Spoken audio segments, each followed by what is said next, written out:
একটু খেয়াল রাখ না, আমরা ভদ্র পরিবারের লোক, আমি যদি তোর গায়ে হাত তুলি এখন, তোর সাথে ঝগড়া করি, মানুষ কি বলবে? ছেলের মাও বোঝে যে পরিবারটা সম্মানী, এই জন্য ছেলের বউ যত কিছুই করুক অতটা মানে প্রতিক্রিয়া দেখায় না, মনে করে যে বোঝে না, অবুঝ, এরকম করে ছেড়ে দেয়। ও বউয়ের গায়ে হাত তোলে না, বাপের বাড়ি পাঠায় না, তালাক দেয় না। ছেলেটা প্রায় তার বউয়ের মোবাইল এঙ্গেজ পায়। যখনই বলে তোমার মোবাইল ব্যস্ত পেলাম কেন, বউ বলে যে খালার সাথে কথা বলতেছি, মার সাথে কথা বলতেছি, বোনের সাথে কথা বলতেছি। সে প্রায় এঙ্গেজ পায়, বিরক্ত হয়। ছেলেটা তার বউকে বলে তুমি ফেসবুক কেন চালাও, আমার পছন্দ না। তার বউ বলে যে চালাবো না, এরপরে বলে যে শুধু এই তো মাঝে মধ্যে একটু স্ক্রলিং করবো, আমি কারোর মেসেজ টেসেজ দিই না। ছেলেটা প্রায় দেখে যে ও বউ ফেসবুক চালায়, সে বিরক্ত হয়, বউর গায়ে হাত তোলে না, বাপের বাড়ি পাঠায় না, তালাক দেয় না।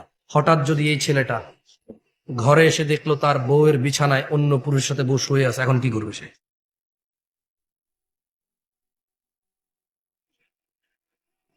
কেন রাগে মেরে ফেলবে? কেন ও কি ইসলাম বোঝে না?